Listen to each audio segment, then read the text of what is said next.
what is your discourse community's common public goals, right?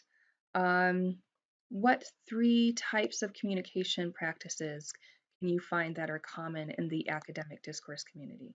So often it would be research, often it would be, publications, it may be particular types of conference papers, or maybe it's a professional website, these kinds of items, right?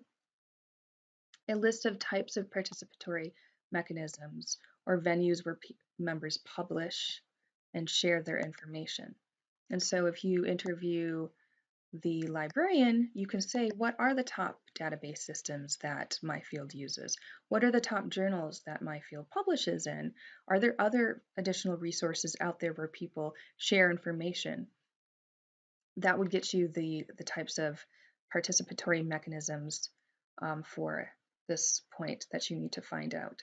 Um, Another one is going to be the types of genres typically used by the members, and remember that just means pieces of writing that are typically produced. So in the medical field, typically they're empirical research articles. They often follow a very particular format, which is IMRD, but they also have lab reports. They have assessment reports. They might have, like I said, conference proposals or book overview reviews and so on.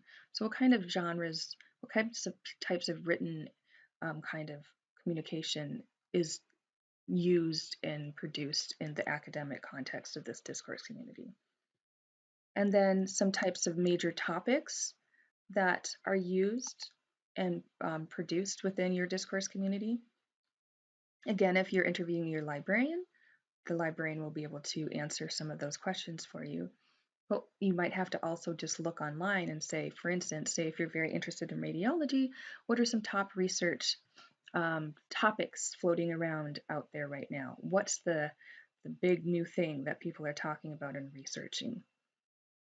And then you'll want to have 2 or 3 of your own research questions. Now that you've kind of gotten an idea of like what your academic discourse community is like and the types of writing and research it conducts, the places in which it houses or places or publishes their research, and the types of topics of research that they're exploring right now, what 2 or 3 research questions might you be interested in exploring for the rest of this class? Because we're going to be using this to move into actually conducting research on a topic that is of importance in your field but interesting to you. So having conducted this research, what are you maybe interested in exploring when it comes to the academic writing or research or what academic ideas that are floating around and are important in your field? And then of course you'll have to have a list of references for this for your project 1. All right, so you'll see, as I've discussed before, we have due dates for the major project milestones.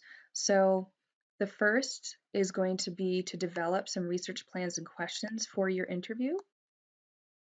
And I'm going to go into that in a little bit more detail in another video, but reminding yourself that the types of research, the interviews, questions that you produce will be dependent on the audience that you're interviewing. If it's a librarian, they're only going to be able to talk about databases and journals and articles and other types of um, resources to place publication. They'll be able to talk about top kind of research topics, but they're not going to be able to answer questions about, what are the overarching goals and beliefs and knowledge of my field. That's not something they'll be able to answer most readily.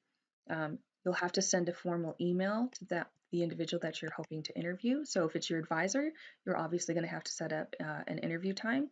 If it's your librarian, then you're kind of set. You don't have to send that formal email. Or if it's somebody that you know that's a professor or already in the field who's in an academic placement, not somebody who's like, say you're thinking of being a pharmacist, not a pharmacist, but say a professor who is teaching students to become pharmacists. Because remember, the project is asking for academic information about what the field academically privileges when it comes to communication, writing, research questions, and so forth.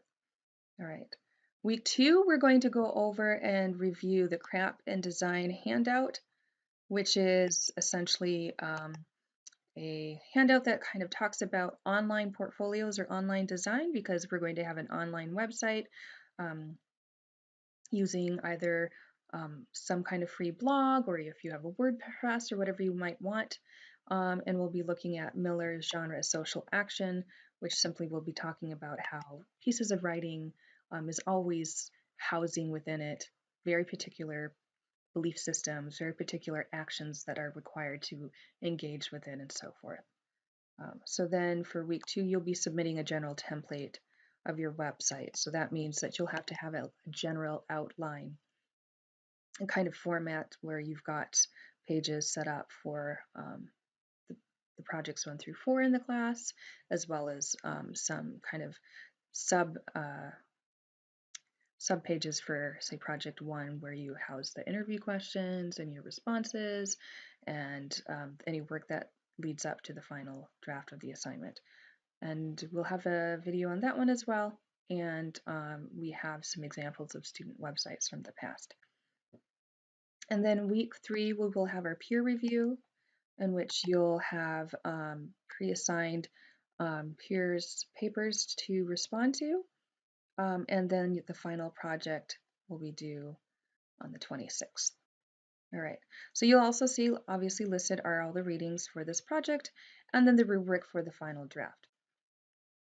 So as we move forward, you'll probably want to look over and start to think about the types of questions that you might have, and also questions that you may have for me regarding Project 1, so that you can either meet with me in a conference that will be set up for my office hours, or in person, or email me as well.